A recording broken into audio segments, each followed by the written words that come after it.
Amém. Estamos de volta. Alguns irmãos comentaram algumas passagens que eu teria pulado aqui. É que sabe como é, né, irmão? Quando a gente tem 25 anos, já tem que usar óculos, essas coisas assim. Então, quer dizer, o verso 5: foi-lhes dado não que os matasse, sim que os atormentasse durante 5 meses, e o seu tormento era como o tormento do escorpião quando fere o homem. Não. Qual é a passagem, irmão?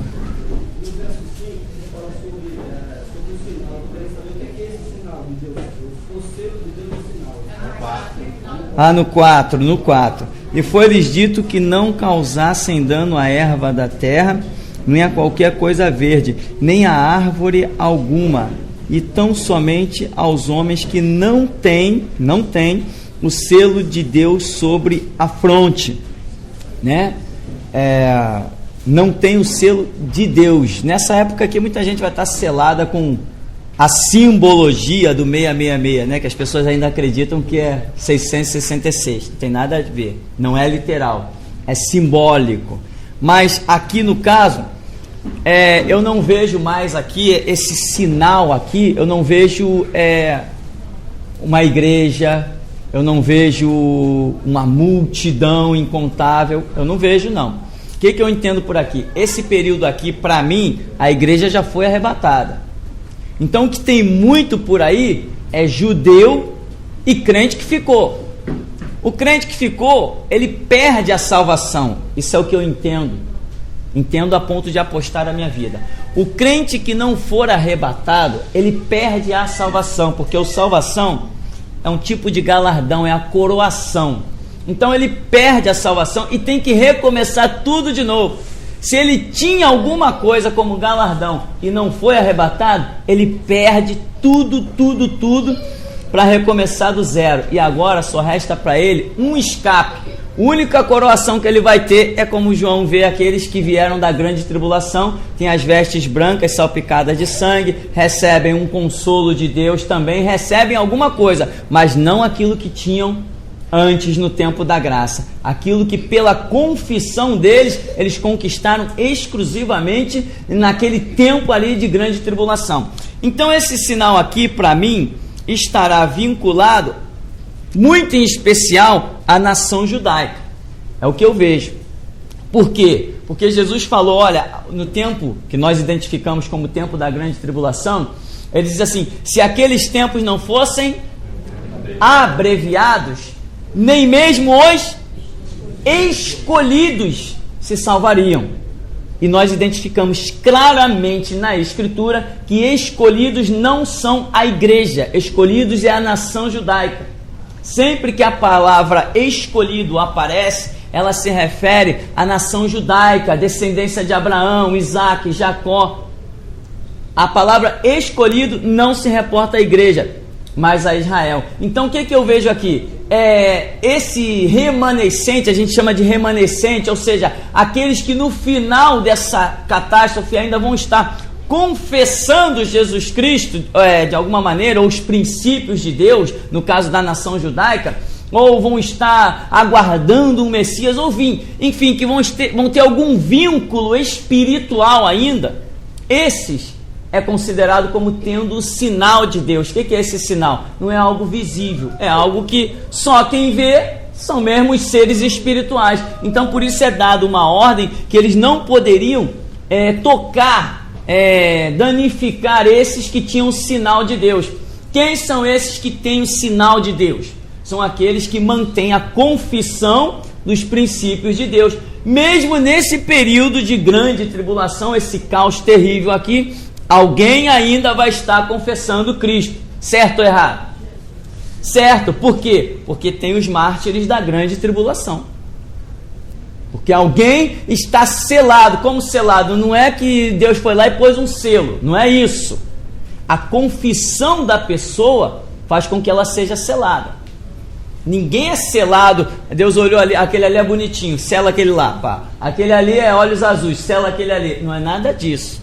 É a sua confissão. A palavra fé também, que a pessoa tem fé em Jesus Cristo. Exatamente, a confissão, a fé, né? Aquilo que a pessoa que está na cabeça da pessoa de conhecimento e faz ela confessar Cristo e estar disposta até a morte.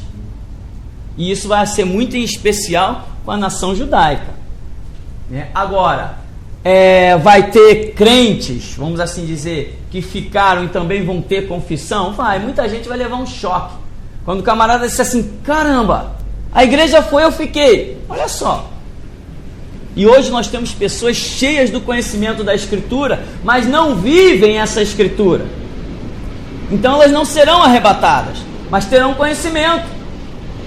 Olha, conheci presidente de mocidade, eu conheci há poucos dias, conheci de um pastor que saía do culto e ia para o hotel, para o motel, e cheio do conhecimento, começou a falar comigo de teologia. Ora, o que acontece? Tem o conhecimento, mas não vive o conhecimento que tem.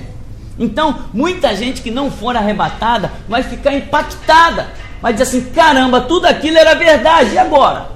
Aí ele vai saber, só me resta uma coisa, é passar a cabeça na guilhotina, para pelo menos alcançar a minha salvação. É o que ele vai saber, vai fazer, porque ele sabe que existe o inferno, só que ele não levou a sério, mas muitos vão se deparar com essa realidade. Então, esse sinal revela aqueles que ainda serão salvos, mesmo nesse período terrível aí. As pessoas que assim, na época não eram convertidas, ainda se converterão assim, pelos testemunhos dessas pessoas? Sim, existe essa possibilidade de pessoas que nunca pisaram dentro de uma igreja, entendeu? Mas que, sei lá, de alguma maneira ouviram alguma coisa, entendeu? Era um vizinho da igreja. Hoje as igrejas, é impressionante, né? A vizinhança da igreja são os que nunca se convertem. Impressionante! Todo ministério por onde eu passei, a vizinhança era problemática. Nós dentro da igreja vivendo uma glória tremenda e do lado, camarada, o maior caos espiritual, na maior negrura. Então, quer dizer, mas estão ouvindo? Estão ouvindo. De repente, a igreja some. Alguma coisa vem à memória desse camarada e faz ele ir para a Bíblia, procurar um livro desse e acaba sendo martirizado, mas confessando a Cristo. Mas não podemos estar falando assim tantas coisas futuras que são conjecturas, né? Mas que existe a possibilidade, certamente existe. E a Bíblia é clara em mostrar que da grande tribulação tem salvação. Amém? Outra coisa é o significado que o irmão estava falando comigo, significado da palavra Abaddon, que é destruidor, e Apolion, que é destruição. Então, quer dizer, você vê que o caráter aí dessa situação é mesmo destruir, porque poderia ter aparecido aqui o nome diabo, Satanás, não, mas usou um nome em hebraico e outro nome em grego, que os dois significam praticamente a mesma coisa, ou seja, é um período de destruição. Muita gente não crê que nada disso vai acontecer. Muitos cristãos, você fala de volta de Jesus, eu fiquei impressionado, uma pessoa de 15 anos dentro da igreja, eu falei, irmão, olha, Jesus está às portas. Aí comecei a contar, eu falei, mais ou menos 2060, 2070, Jesus está voltando aí. Eu falei, não, que é isso, é muito cedo. Há 2000 anos atrás Jesus disse que ia voltar, e hoje as pessoas ainda estão dizendo assim, é muito cedo. Por quê? Porque ela não está considerando o caráter profético da Escritura, ela está considerando a vida miserável dela. Se eu olhar para a minha vida, que é isso, eu sou novinho, é muito cedo para Jesus voltar. Mas só que ele disse que voltaria há mais de 2000 anos atrás. Eu vi esse dia da ligação com dois presbíteros que fez serviço lá no trabalho, né? A mente está infantil, a mente ainda está muito criança, não cresceu. Claro, está escrito dia e hora, ninguém sabe, mas Jesus, para dia e hora é questão do nosso calendário terreno. Ele falou, isso aí ninguém vai determinar, mas se é algo espiritual, ele vai acontecer. Já foi uma loucura que a virgem concebesse e desse luz a um filho, e no entanto aconteceu. Foi tanta loucura que nenhum judeu nunca perguntou para Jesus, vem cá, tua mãe era virgem? Mas Isaías 7,14 dizia, a virgem conceberá e dará à luz um filho. Só que virgem era um nome simbólico de Jerusalém. Virgem de Sião era a cidade de Jerusalém. Deus foi e cumpriu a promessa literalmente, Como ele disse, ó, eu vou dar um sinal, a virgem conceberá e dará à luz um filho. Eles acreditavam no Messias que surgisse no cenário de Jerusalém, mas não que nascesse de uma virgem. Ninguém nunca perguntou para Jesus se a mãe dele era virgem.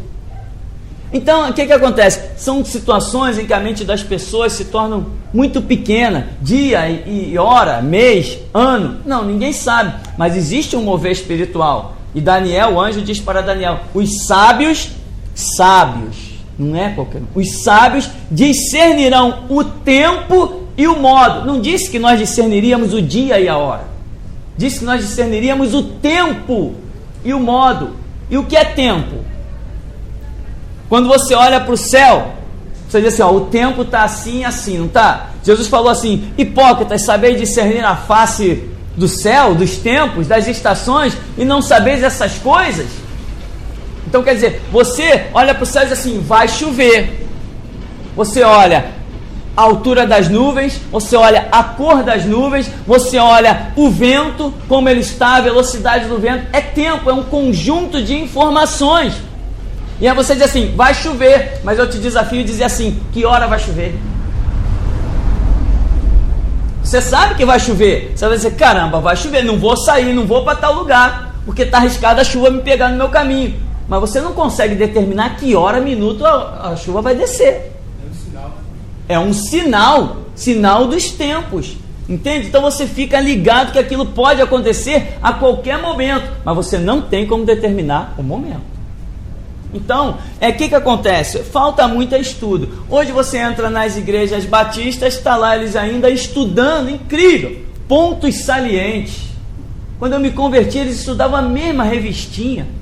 Até hoje não tomaram jeito de ir para a Bíblia, estudando pontos salientes. Falei, não é possível, vocês ainda estudam isso?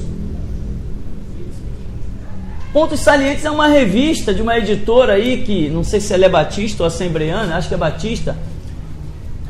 E eles estudam aquela revistinha ali, é muito fraco, não tem informação nenhuma.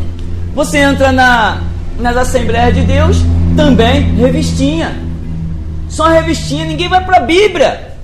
É revistinha, opinião do escritor, opinião do camarada, não, que o cara é formado, é PhD, é doutor em divindade. Meu irmão, o Espírito Santo está de lado, tem que largar as revistinhas e ir para a Bíblia. Jesus Cristo disse, examinar as revistinhas, examinar a Escritura, vós cuidaste nelas a vida eterna, são elas que de mim testificam. Aí você entra na igreja, bom, no G12 agora, as igrejas que aderiram à visão do G12, você entra lá numa reunião, aí está lá todo mundo reunido, agora vamos estudar, o camarada saca o maior livro do escritor do G12, depois, baseado no que o camarada diz no livro, eles vão orar.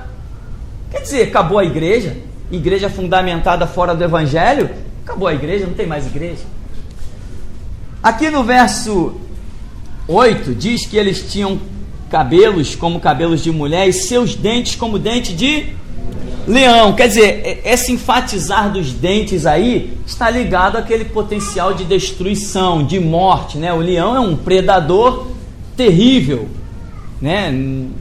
Não conseguem pegar um leão com facilidade, não. Nem sei se no reino animal tem predador para o leão, né? Tem? Se ele não tomar cuidado, uma cascavel pode pegar ele. Só isso, né? Então, o que acontece? O leão era símbolo de qual império? Babilônico. Babilônico não dominou tudo.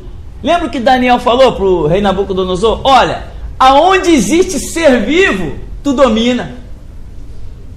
Não foi isso que Daniel disse na interpretação do Nabucodonosor? Olha, rei, tu és esta árvore.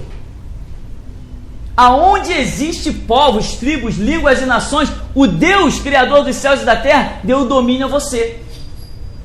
E Babilônia era representado por um leão. Agora, outro detalhe, os dentes é surpresa. Os dentes não se mostram em todo o tempo, né? Quando você está quietinho, seus dentes estão quietinhos, né? Eu não estou vendo dente de ninguém aqui, né? Vocês estão vendo o meu.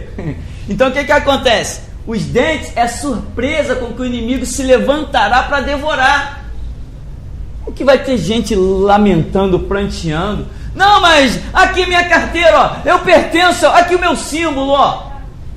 Ele não quer nem saber, ele veio para roubar, matar e destruir. Ele sabe que tem pouco tempo e as almas que ele puder tragar, ele vai tragar. E o final é o cavalo amarelo, que significa a morte. E quem seguia?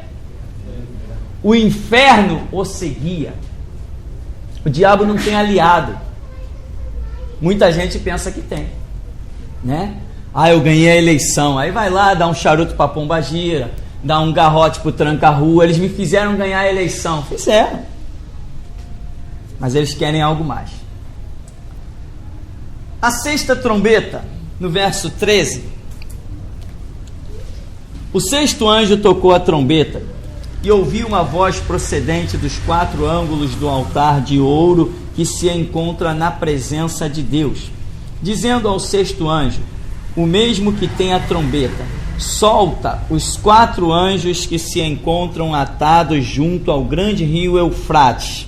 Veja bem aonde a situação está, hein? Rio Eufrates. Você sabe o que começou lá, né? Tudo começou lá e tudo terminará lá. Quando Deus criou, tinha lá 4 rios, né? Quando Deus criou o homem no Jardim do Éden, não tinha 4 rios? Um era o Tigre, o outro era o Pison, um era o Eufrates e tinha um outro rio. Como é que se chama?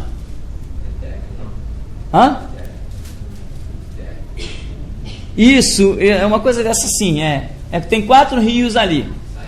Então você vê que a rebelião começa ali e vai ter fim ali. Então aqui diz que a situação está lá onde teria o tal do rio Eufrates.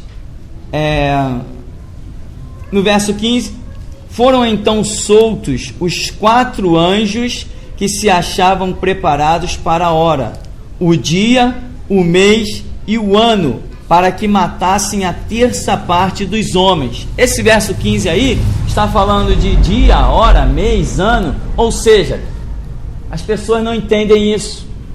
Por que Deus não julga isso? Por que Deus não julga aquilo? Por que Deus permite o mal? Por que Deus está demorando em me fazer justiça na minha causa? Meu irmão, Deus tem dia, mês, hora, ano.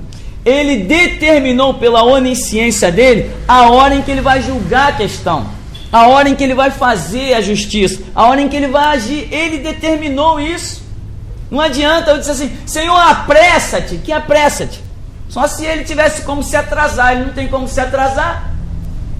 Então, às vezes o ser humano não entende essa questão. Esperar a hora de Deus. Paciência. Entende? Deus tem hora até para se vingar. Lembra de Saul com os amalequitas? Deus não podia ter feito cair fogo do céu e acabado com aquela nação lá? Ele esperou mais de 100 anos depois se levantar Saul. Samuel vai lá, de Saul vai lá e faz isso, isso e isso. Ele que determina a hora em que as coisas vão acontecer. Então,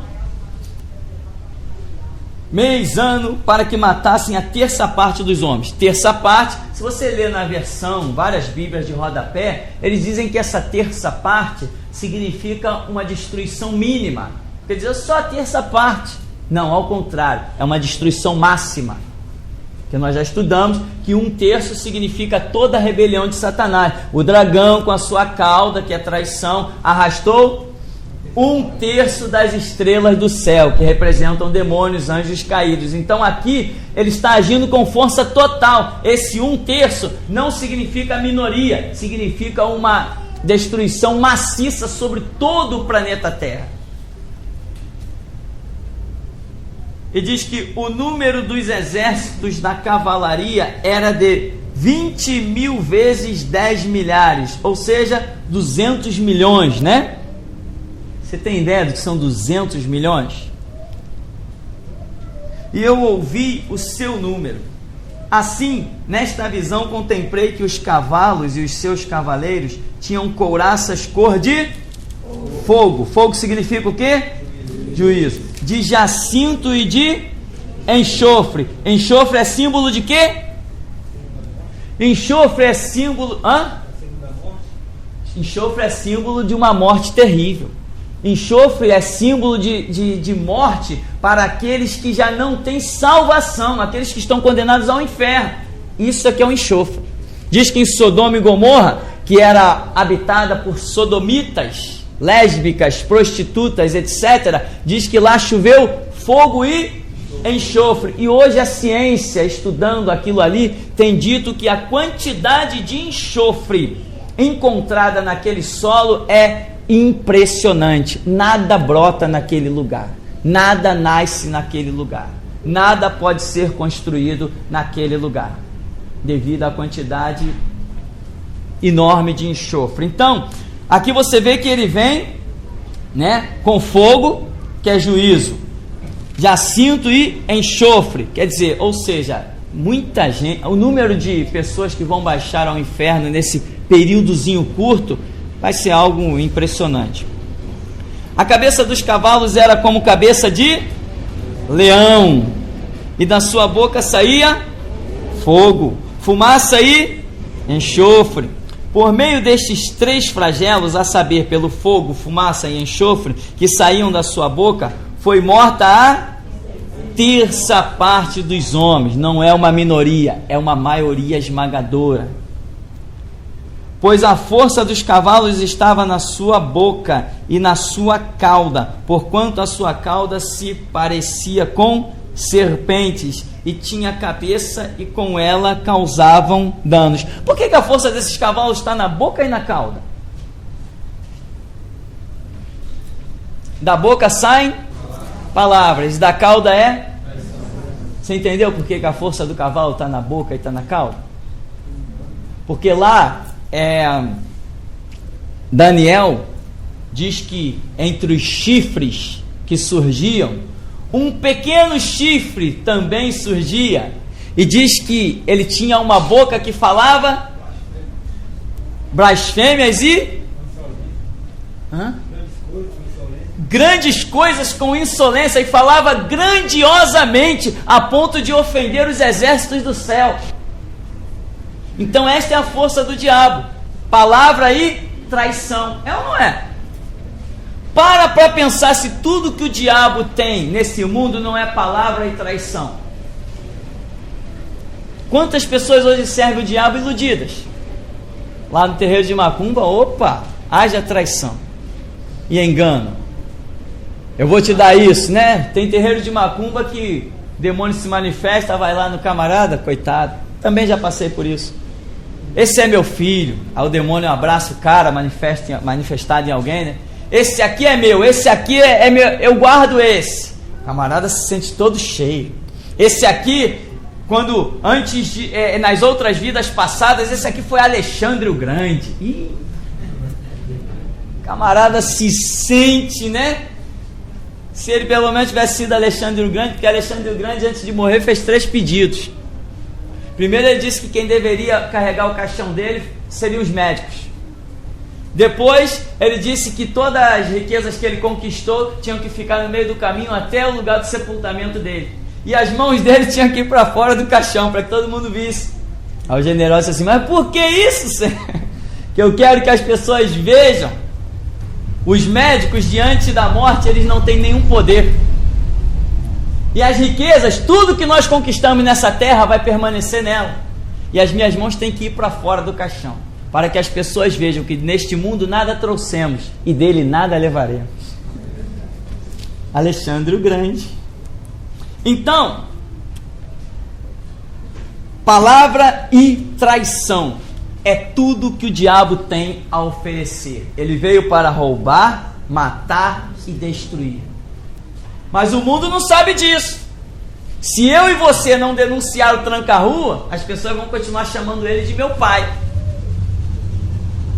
Se nós não denunciarmos a pombagira e desafiarmos dela e desfazermos as obras dela, as pessoas vão achar que toda religião é boa, desde que fale em Deus. Porque se tem uma coisa que ilude, são palavras. Ilude ou não ilude? Como ilude? Você vê aí dia a dia na televisão: venha buscar essa rosa que seus problemas vão acabar. Tu chega lá, a igreja está lotada, as pessoas foram buscar a rosa. Então, palavras iludem, não iludem? E a traição vem acompanhada delas. Diga. Um crente lá, crente, né? Tem que nascer novo aí, né? Ele falou que Jesus era a rosa de Sarão. E ele concorda com a igreja universal. Sim. Lê Mateus 4. Jesus venceu Satanás como? Foi com rosa? o que ele escreveu, leia Marcos capítulo 16, verso 15. Depois você me dá a resposta. Muita gente diz, mas pastor, ligaram para cá tanta gente já, até pastores da Graça e da Universal, mas Jesus não é a rosa de Saron? Eu falei assim, ele também é a pedra angular. Se anda com a pedra na cabeça ou no pescoço? Entendeu? Então diz assim que no verso 20, não é isso? Os outros homens, aqueles que não foram mortos por esses flagelos, não se arrependeram das obras das suas mãos, deixando de adorar os demônios e os ídolos de ouro, de prata, de cobre, de pedra, de pau. Eu poderia colocar aí a rosa, sabonete ungido e por aí vai. Que nem podem ver, nem ouvir, nem andar, nem ainda se arrependeram dos seus assassínios, nem das suas feitiçarias, nem da sua prostituição, nem dos seus furtos.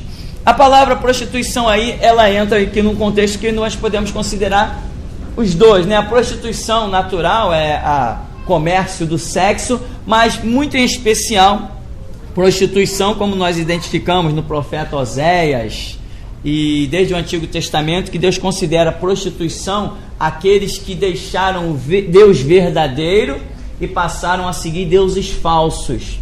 Isso é que é, em especial, o significado da palavra prostituição na Bíblia. Quando a pessoa deixa o Deus verdadeiro e passa a seguir um Deus falso, né?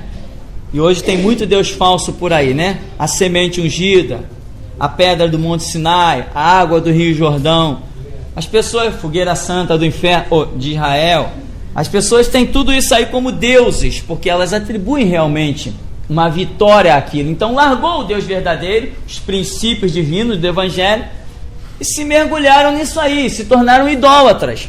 Mas elas não sabem que são idólatras. Agora, nós temos lançado um DVD aí, são milhares de DVDs já rolando pela sociedade, e muita gente tem entendido que é idólatra. A rosa é a idolatria, o sal é a idolatria, tudo é idolatria. Ah, pastor, mas está o sal na Bíblia, e daí que está o sal na Bíblia? Está água na Bíblia, está bem, e daí que está água na Bíblia? O Espírito Santo está na Bíblia, é ele que é mais importante. Muita gente não tem ele, a pessoa tem o sal, tem a rosa. Voto? Essa igreja, a que se diz de igreja de Deus, e agora só trabalha com voto. Sim. Voto na família, Voto, só para iludir a pessoa. Faz um voto com Deus, ó, Ana votou, Ana fez um voto, Ana foi abençoada, Ana foi próspera, Ana votou de coração voluntário, ninguém mandou ela votar, entendeu? E a Bíblia diz aqui, não façais votos de tolo. E o que tem de gente com envelope lá da Deus e Amor desesperado na mão, pastor, eu tenho 15 envelopes dentro de casa, o que eu faço com eles? Eu votei e agora eu não consigo pagar o voto, pastor. Joga no lixo. Não tem Deus lá para te amaldiçoar, não. Procura um lugar que tem Deus. Pastor, aqui na minha Bíblia fala das suas ladroices. Sim, ladroices ou furtos. Então, irmão, alguma pergunta aí?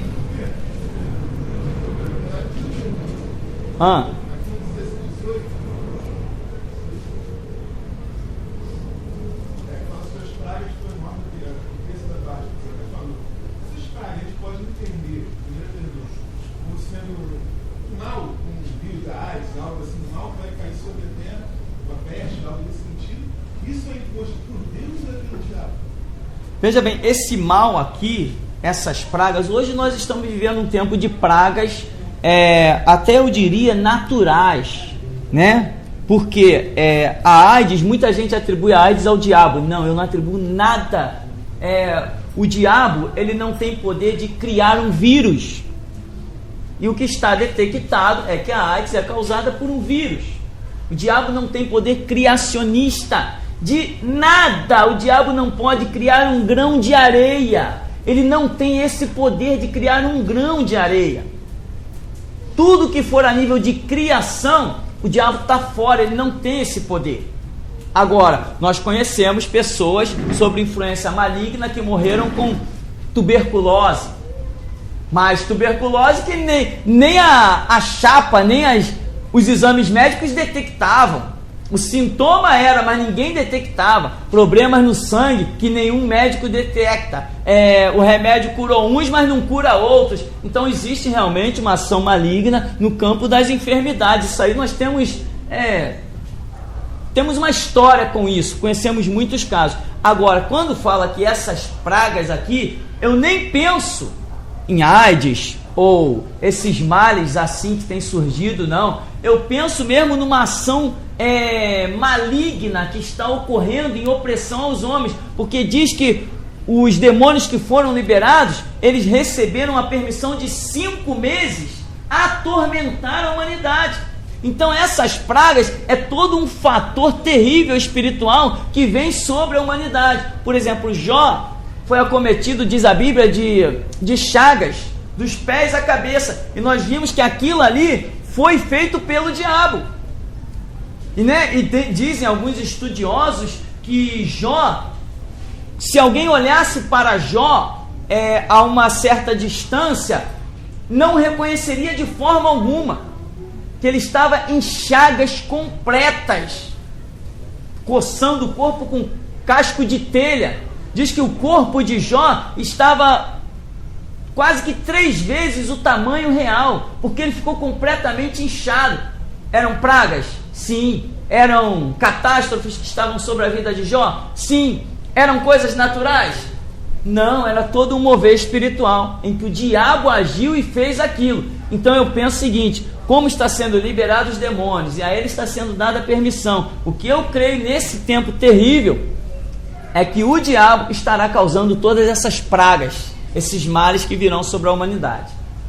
A droga é fraca? Não.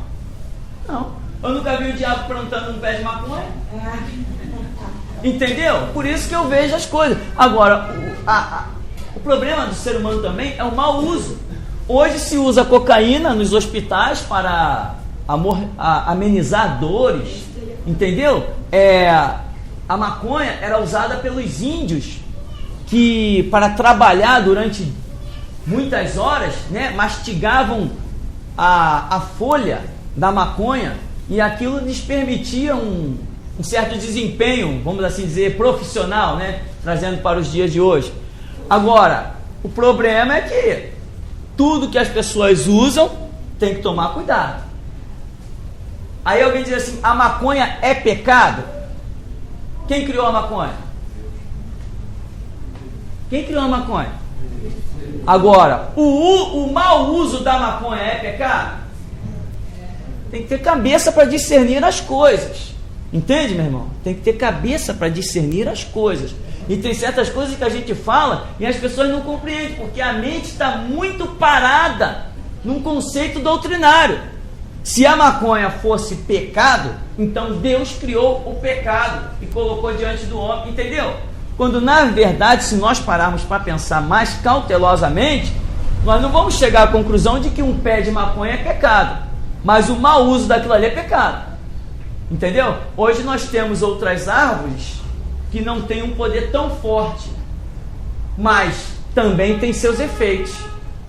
Nós temos pé de melhoral, nós temos pé de penicilina, nós temos, tudo é planta, tudo é erva. Agora o homem pega essas coisas, faz uma combinação e faz um mau uso. O pecado não está na criação, o pecado está na cabeça do ser humano, Eu estava conversando com o médico, aí ele falou para mim que o crack é uma das pragas que está na Bíblia. Não, por exemplo, o crack é uma combinação terrível, tem um efeito rapidíssimo no cérebro, cai na corrente sanguínea, acaba com a pessoa, O crack é pecado?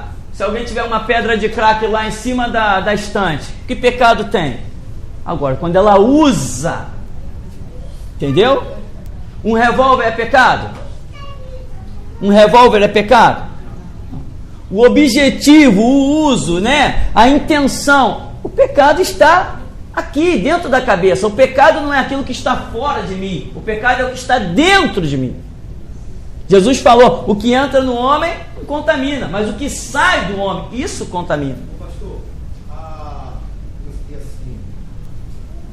desobediência ao homem e a Deus pode gerar doença para a casa desse homem? Porque é um caso que também, sim, pode. Quando o homem é rebelde, é desobediente, ele começa a ser acometido de enfermidades e uma série de problemas, que se ele estivesse no centro da vontade de Deus, Deus o livraria. Como ele não está no centro da vontade de Deus, Deus permite que o mal vá. Quer dizer, o pecado forma várias coisas, então, no caso. Sim, sim, sem dúvida.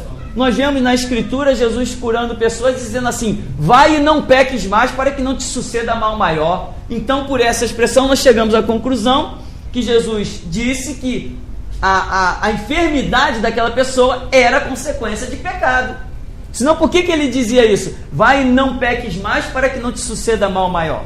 Dá para entender também que o pecado gera enfermidade. Eu estava falando a respeito do que o irmão falou aqui, agora ele tem respondido. Eu estava com o livro do Deuteronômio na mão, falando sobre o castigo da desobediência. Ou seja, todas essas mazelas, todas essas coisas estão dentro disso aqui. Perfeitamente.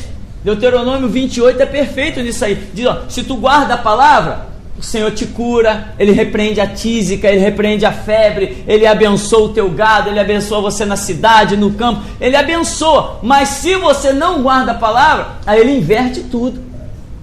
Diz que a febre vem, você vai definhar, enfim, vai morrer. Então, a questão está...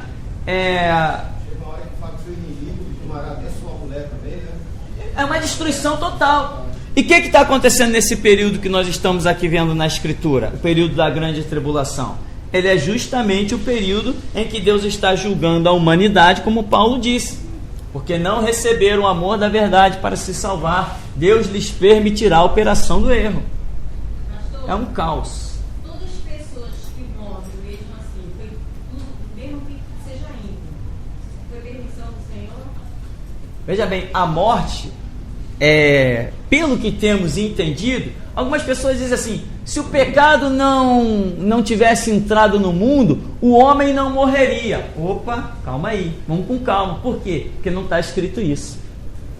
Não está escrito que se o pecado não tivesse entrado no mundo, o homem não morreria. Então, para eu afirmar, tem que estar escrito. Agora, eu posso até imaginar, poxa, se o pecado não tivesse entrado no mundo, o homem não morreria. Posso até viajar por aí. Agora, afirmar isso como uma regra, só se eu tiver uma base bíblica, uma revelação do Espírito Santo que me garanta isso. Às vezes eu estava assim, diante da situação, eu estava pensando. Eu estava na praia lá em Copacabana, aí o rapaz morreu afogado, né? Entrou no mar e um dia ele de jeito morreu. Aí veio na minha memória que uma vez, certa vez, eu passei uma situação dessa, eu tinha 12 anos de idade. E aí quase que eu não me faltou nada. Entendeu? Fica a minha cabeça um pouco confusa, a minha mente foi lá longe. E eu fiquei ali pensando, por que não, sei lá. Essas coisas acontecem muito. Às vezes a gente vê uma pessoa numa situação tão difícil e nós até queremos ajudar. E às vezes tentamos e não conseguimos ajudar. Então existe uma série de fatores, nós não sabemos até que ponto Deus esteja tratando com a pessoa, quantas oportunidades a pessoa já jogou fora pela janela, entendeu? Quanto da graça de Deus ela já rejeitou, né? Então o que acontece? Pessoas morrem todo dia. Por uma permissão de Deus? Também. Pessoas morrem ao nascer, pessoas morrem com 5 anos, com 15, 20, 30, morre gente de toda a idade, todo dia morre gente. Existe uma permissão de Deus? Existe. Se Deus não permitisse aquele fato, ele não aconteceria. Deus traçou as suas leis, traçou para que o homem andasse na sua presença. Então muitas coisas, muitos acidentes que eu e muitos cristãos são livres todo dia, ímpios estão caindo nele. Tanto por uma situação natural, quanto por uma situação espiritual. Certa vez Deus revelava que um demônio tentava se colocar na direção do meu carro, na frente do meu carro. Aí Deus mostrava um anjo vindo e se assentando na frente do carro. Se não fosse eu ali, fosse outro. Por exemplo, o pastor Manuel da Silva, na Igreja Nova Jerusalém, há muitos anos atrás, quando eu fui membro de lá, uns 15 anos atrás, ele contava uma experiência que ele acordou de madrugada, perdeu o sono, foi para a sala, sentou no sofá, começou a orar, de repente ele deitou. Quando ele deitou, ele saiu do corpo. Ele olhou, de madrugada ele saiu do corpo, aí um anjo chegou perto dele, vem cá que eu vou te mostrar uma coisa. Arrastou ele lá pro recreio. Parece que foi isso, o recreio, onde tem uma estrada próxima a uma praia, segundo ele descrevia, e ele contou que tinha uma curva. Aí ele viu vir um carro. Isso ele, em espírito, ele saiu do corpo, e o anjo está do lado dele. Quando vem o carro, todo iluminado, os anjos cantando, um indo para um lado, o outro indo para o outro, e o carro todo iluminado, aquele carro passou, aí o anjo falou assim, é um servo do Senhor.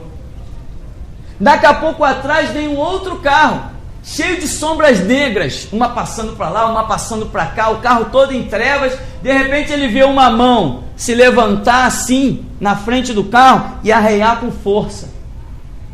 Aquele carro perde a direção, capota e o camarada morre. Aí o anjo vira para eles assim, amanhã compra o jornal que eu vou te mostrar isso aí. Quando ele voltou daquela situação, quando ele despertou pela manhã, primeira coisa que ele fez, descer, morava num prédio, descer e comprar um jornal. Quando ele abre a página, carro quebra a barra de direção e capota na avenida, não sei o que lá no recreio. E o integrante morre. Situação espiritual. Amém? As pessoas servem ao diabo. As coisas acontecem. Nós servimos a Deus. Outras coisas acontecem. Eu fui empurrado daquela escada ali lá embaixo. Não posso nem te contar o impacto da queda, porque não teve impacto. Eu flutuei até chegar lá embaixo daquele portãozinho ali, não tinha aquela grade. Eu estava ali olhando para as pipas. Alguém passou, uma menina que era terrível aqui do bairro, foi brincar comigo e me empurrou. Ao invés de eu cair, eu não caí. Os meus pés saíram da plataforma e eu fui levado lá embaixo, no terceiro degrau daquela escada lá embaixo, sem nenhum arranhão. Nenhum arranhão. Se fosse outro, tinha se esborrachado. Eu estava ali em frente, ali, ó, bem ali em frente. Não tinha essa construção aqui em frente. Tinha um carro e eu estava com a mão apoiada no carro e de repente eu baixei assim a cabeça para olhar para o chão, não me lembro o que. Quando eu baixei, eu só vi passar alguma coisa assim, ó. Passou por cima do carro, passou na frente da minha cabeça e raspou na minha perna. Se ela não tivesse raspado na minha perna, eu nem teria visto aquilo passar. Deus deixou aquilo raspar na minha perna para eu dizer, o que foi isso? Quando eu vi um garoto de rua, foi ali naquele terreno, pegou metade de um tijolo maciço e jogou. Eu falei, se fosse outro no meu lugar, tinha baixado a sepultura, com tijolo no centro da cabeça. O tijolo passou em cima do carro, só Deus para guiar ele naquela direção. Eu com a cabeça baixa, ele passa em cima do carro, passa na minha frente, raspa na minha perna, não me fez absolutamente nada, passou entre as minhas pernas. Então, vale a pena servir a Deus. Vale a pena servir a Deus, né? Vale a pena servir a Deus. Meu filho já foi livre de muitas coisas, em que eu disse assim, puxa, o filho daquele camarada morreu disso, mas o meu filho foi livre. Porque a promessa é de abençoar a você e a tua descendência, né? A descendência do justo será próspera, florescerá, crescerá, será viçosa. Eu visito a maldade dos pais nos filhos até terceira e quarta geração daqueles que me aborrecem, mas faço misericórdia a milhares dos que me amam. Isso é Bíblia, mas nem todos creem nisso. Morrer antes da hora? Não existe para mim, não existe ninguém morrendo antes da hora. Cada um colhe o fruto daquilo que plantou. Por exemplo, eu sei com que idade vou partir dessa terra. Olha aí. Então cadê os acidentes que podem me parar? Cadê a bala perdida? Ainda falta um bocado, irmão. falta um bocado. Entendeu? Então quer dizer, Deus já me revelou com que idade vou partir dessa terra, porque eu ando na presença dele. Olha, eu estou muito satisfeito. Entende? Eu estou muito satisfeito. Agora, outros não. Pessoas que estudaram comigo nos mesmos colégios aqui do bairro, sentaram nos mesmos bancos de igreja, já baixaram a sepultura. Outros estão nas esquinas, embriagados com a cachaça. Sentaram no mesmo banco que eu, tanto de igreja quanto de escola. Viveram praticamente a mesma vida que eu, jogamos futebol no mesmo lugar, brincamos na mesma rua. E ele é servo, tá vendo, tu conhece a vida dele, você conhece, entendeu ele, e ele partiu. Então, assim, vamos dizer, entendeu? Antes de chegar a uma idade, né? Morreu, foi embora. É o quê? Uma permissão. Sim, eu não me prendo, veja bem, eu não me prendo à idade, né? Porque num tempo em que as pessoas viviam 800, 900, 700 anos, Enoque viveu 365. Foi o homem que menos viveu da sua época. E a Bíblia diz que ele andou com Deus, Deus o tomou para si. Então foi o homem que menos viveu. Agora, quanto à questão de ser servo, irmão, né? Que não me entendam mal. Eu não dou testemunho de que ninguém seja servo de Deus. Nós vamos andando com as pessoas enquanto estamos vendo os frutos. Nós vamos andando junto. A hora que os frutos forem diferentes, opa, vai você para um lado, vou eu para o outro. Entendeu? Porque reino de Deus é coisa séria. Salvação não é coisa para a gente brincar. Então o que acontece? O que nós vemos por aí? Às vezes a pessoa diz assim, outro dia eu estava pregando aqui, esse outro dia tem um ano, né? Eu estava pregando aqui e alguém me trouxe um recorte de jornal, porque na noite anterior eu falei assim, olha, contra crente não tem acidente, não tem bala perdida, não tem arma de traficante, não tem cilada, não interessa, não tem diabo, não tem nada, 1.000 cairão ao teu lado, 10.000 à tua direita e tu não serás atingido. No dia seguinte me trouxeram um recorte de um jornal, dizendo, ônibus vira e morre 30 crentes. Aqui ó, tá vendo aí? Falei, tô vendo, o que eu tenho a ver com isso? Vamos ter o jornal. Não me interessa, porque eu posso dar testemunho da minha própria vida perante o meu Deus. É Ele quem vai me julgar. Então não quero saber, o camarada era pastor, um acidente, uma fatalidade. Não é problema dele com Deus dele. Entendeu? Porque hoje a gente vê assim, o camarada, poxa, servo do Senhor, amém. Aí tu vai ver lá, o camarada é um batista tradicional, não crê nos dons espirituais, para ele Jesus não cura mais, não tem mais demônio. Que servo do Senhor é esse? Não, porque o camarada tem uma vida íntegra, ele é marido de uma só mulher, ele não mente, ele não rouba, ele não furta, ele vive só do trabalho dele. Então ele não é crente. Então ele não é crente. Quem tem uma vida perfeita na sociedade, não é crente. Cristianismo está acima disso, meu irmão. Cristianismo não é você ter uma boa casa, a família em paz, um bom emprego, acorda, vai, trabalha, volta, sustenta a família. Cristianismo não é isso. Não. Jesus falou que nos dias de Noé as pessoas iam estar fazendo isso. Comendo, bebendo, casando, dando em casamento, negociando, tendo seu negócio. E ele falou, o dilúvio veio e tomou todo mundo, acabou com tudo. Cristianismo não é vida normal, cristianismo é vida anormal. Então tem que tomar cuidado com essas coisas. Então Cid, esse conceito que eu não quero nem saber. Acidente matou aquele pastor ungido que ressuscitava os mortos. Eu quero ver matar a mim. Entendeu? Eu só creio que um crente no centro da vontade de Deus é vítima de uma fatalidade o dia que eu for. Enquanto eu não for, meu amigo, não quero nem saber, porque eu sei como eu ando com Deus. Agora, cada um que tem que dar conta de si. Eu sei como eu ando com Deus. Eu sei as renúncias que eu tenho, eu sei as lutas que eu tenho, eu sei as batalhas que eu tenho, eu sei a voz que eu ouço, eu sei se estou andando nessa voz ou não.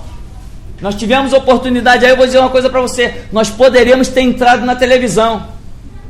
Eu não entrei por temor, não a homens, a Deus. Falei, Senhor, eu não quero entrar se não for a tua hora.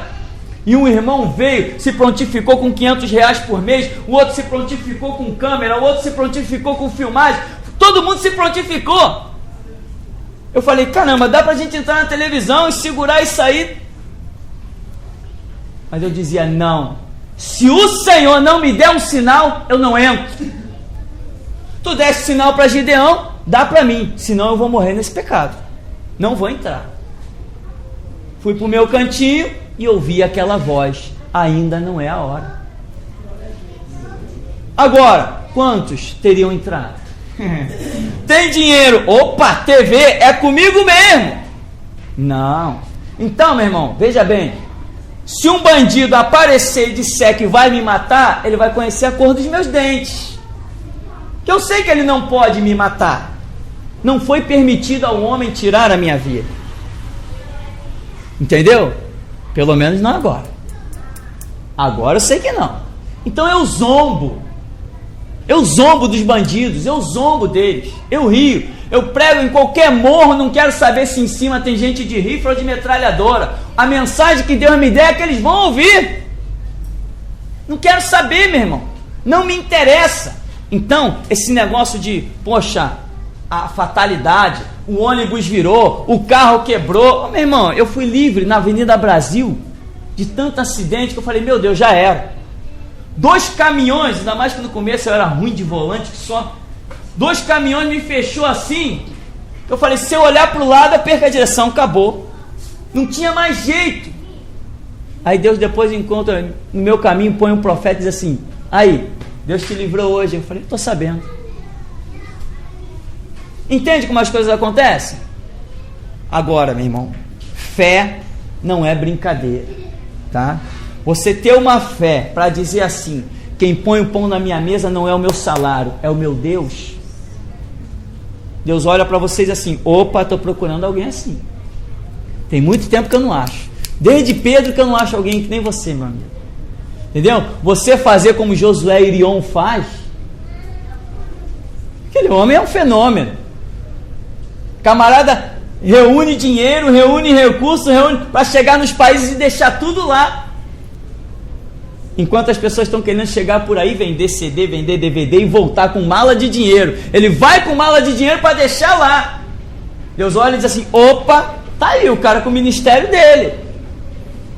Mas quebraram as 2 pernas dele lá na União Soviética. Anos depois ele está voltando no mesmo exército para distribuir Bíblia. Ele valeu uma grande quantidade de alma, né? Aquele homem ali ganhou um bocado de alma. Estou perseguindo ele. Vamos ver se dá para competir um pouquinho com ele. Só que o ministério dele é aquele, o meu é outro. O dele é ganhar almas, e o meu é fazer com que as almas que ele ganha não se percam. É diferente. É diferente. Cada um tem o seu. Mas o dele é ganhar almas. E o meu é fazer com que as almas que ele ganha não se percam. Bom, querido, chega por hoje, né? Vamos ficar por aqui em nome de Jesus. Vamos agradecer ao Senhor.